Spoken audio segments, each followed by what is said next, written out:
Hi, my name is Samantha Goodheart. As with many people, the way that I speak and the way that I write are pretty different. Unlike many people, however, I know when to and when not to make myself sound like an idiot, most of the time. Originally from the forgotten borough of Staten Island in New York City, I grew up around arrogance and ignorance. The sad truth is that many of the people that I had befriended over the years are now college graduates who still do not know the difference between easily differentiable words. And it's like I've surrounded myself by idiots, save for a select few. I don't know if it's the fault of the teachers or if maybe these people are just really good at cheating on tests, but I honestly don't know how they got through college. And I've created this series to hopefully help you and many others learn American English the right way. And I'm hoping that these people will secretly be watching the videos for themselves and learn, so that the next time they message me I won't want to punch the computer or throw my phone on the ground. Now, while I myself cannot tell, I assume that since I've spent over 20 years on Staten Island, I have a Staten Island accent. Or at least something close to it. Although I have been told that I have a British accent when I get angry, which I don't understand, probably Monty Python. But nevertheless, being able to speak correctly and being able to write correctly are completely different areas. Sure, you might have an accent which prevents others from knowing what you're saying, but if you can't write down what you're trying to convey, then we have a problem. Now, in this first video, I'd like to discuss some homophones. For those of you who dropped out of high school like I did, homophones are words that sound the same but have different meanings.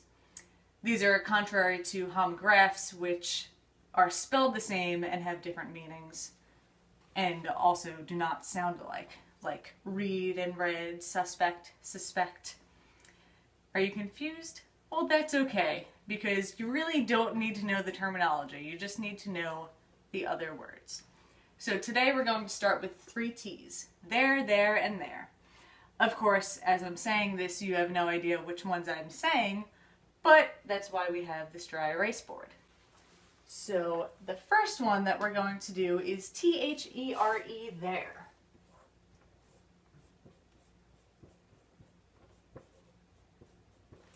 There. This there, T-H-E-R-E, refers to a place. It doesn't have to be a physical place. Somebody can say stop there and they can mean stop moving or stop running your mouth. Now, while I'll likely be getting into singulars and plurals in the future, I just want to point something out.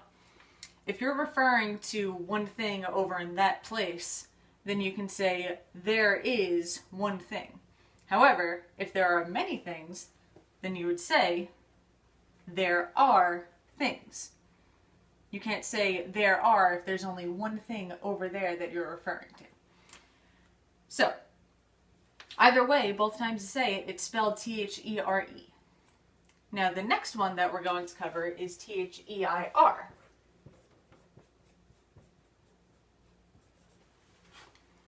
Now this there refers to possession. You know, like their car, their ice cream cup, their idiocy. It can also be used in place of his and her, either if you don't know the true gender or if you're talking about multiple people, especially with multiple genders. Now, you can say something like, whoever owns this jacket left their keys in the pocket, or it seems like everybody in the world is getting their car washed because it has stopped snowing. So that's T-H-E-I-R, and now we're going to do the last one, T-H-E-Y apostrophe R-E.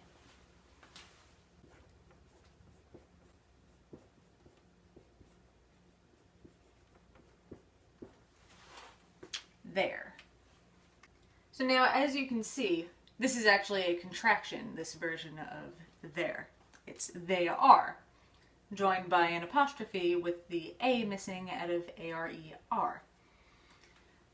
Now, if you really want to figure it out, then you can say something like, they're going to be pissed when they find out that their keys were left in their jacket over there. So that's, they are going to be pissed. They possess their keys in their jacket in that place. So that's all 3 of them. And if you can't figure that out, then I really don't know what to do. I mean, honestly, if You really want the people who matter to respect you when you're planning on living in a place where American English is the only language spoken most of the time, then you really need to learn how to write correctly. Otherwise, people will just think you're an idiot unless you all just flock together. You'll especially look like a fool if you're on the internet and you're trying to voice your opinion against people and you misuse any of these words. Or other homophones, homonyms. And then you'll probably have the people called the grammar Nazis trying to correct you. I mean, it's understandable if English wasn't your first language, but it's even funnier when somebody whose second language was English is correcting you.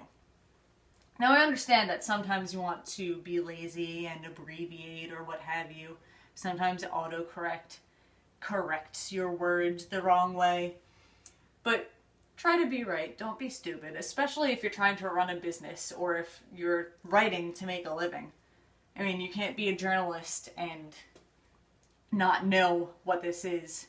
I really don't understand why editors exist, because writers should know the language that they're trying to use. I mean, they're making a living writing.